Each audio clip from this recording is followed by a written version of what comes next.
Hello, and welcome to Around the Political World with John Rothman. I am your host, John Rothman. If you're a fan of the show, make sure to hit the follow button on the top right of Apple Podcasts, Spotify, or wherever you are listening at this very moment. When you hit follow, leave a review or share an episode with a friend. It helps people discover the show, keeps us going, as I like to point out to you every single day, it expands our base. Today is an historic day, and there is so much to cover this morning, it's hard to decide where to start. Let's begin with the vice presidential debate, which will take place tonight. Ohio Senator J.D. Vance and Minnesota Governor Tim Walz will debate tonight on CBS, although it'll be broadcast everywhere. The issues are real, but I just want to reflect with you for a few moments on the significance of a vice presidential debate. First of all, nobody votes for a vice president. They vote for a president. What happens is, if there's a major mistake, does it impact the campaign? We know that in 1988, when Dan Quayle debated Lloyd Bentsen, and clearly Bentsen had the upper hand, remember, I knew Jack Kennedy, he was my friend, you're no Jack Kennedy, it didn't matter. George H.W. Bush went on to win the election. But there is a question, and that is, what happens now? Dick Cheney debating Joe Lieberman, or Dick Cheney debating John Edwards made no difference. In the end, we voted for a president. But let's be clear, who is vice president of the United States matters. Think about the consequential vice presidents who have become president. And, well, I say consequential because look what they did when they were president. Think about Harry Truman. Think about Lyndon Johnson. Think about George H.W. Bush.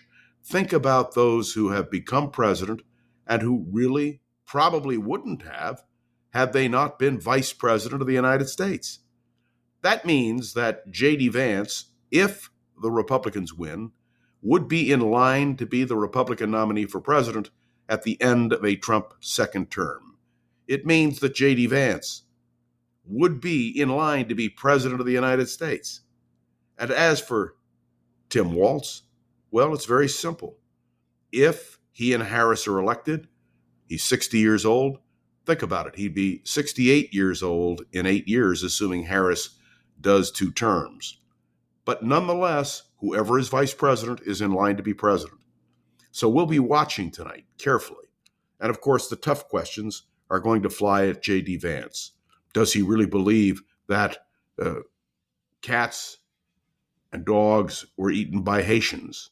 Does he really believe that Donald Trump was Adolf Hitler, potentially in the United States? How does he feel about the statements by Donald Trump about Kamala Harris's sanity? All these questions, all these issues, they're going to be fired at them. And Tim Walz, well, he's going to have questions about his military service. He's going to have questions about whether he's too liberal to be president. All of these things are going to matter.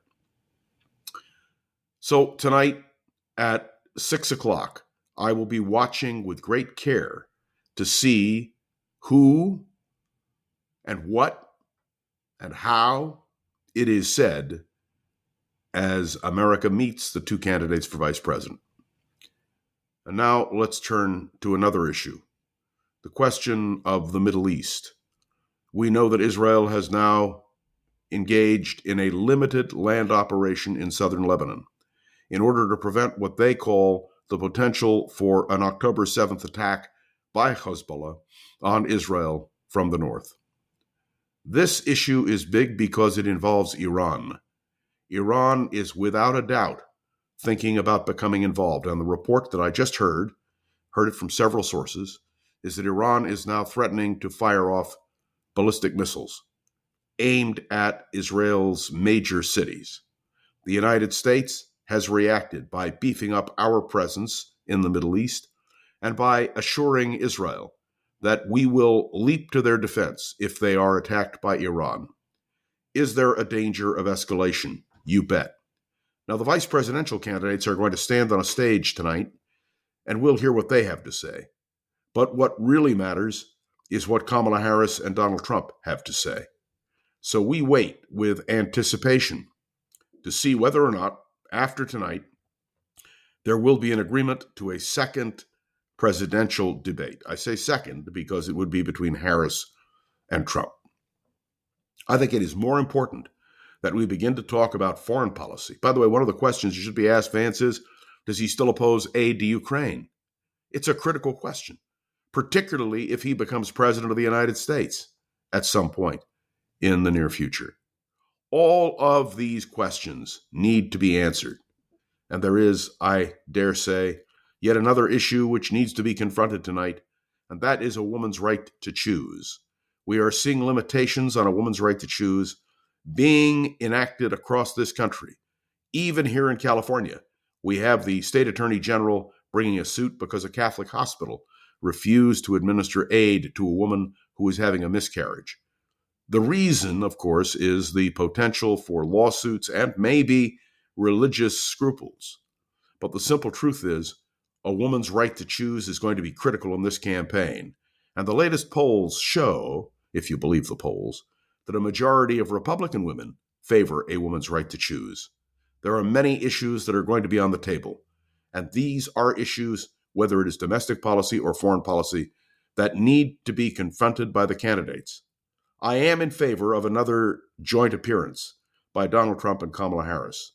The issues in foreign policy and domestic policy are too urgent to be left untalked about and undiscussed by the candidates. And as we approach the election even more, I want to indicate something that absolutely disturbed me. I watched Fox yesterday, and they were promoting election conspiracy theories, challenging whether or not the election would be, in fact, fair and free. When we have major media and a candidate for president of the United States challenging the result of an election, we're in trouble. I believe in the honesty and integrity of American elections. Oh, there are things that happen I don't like.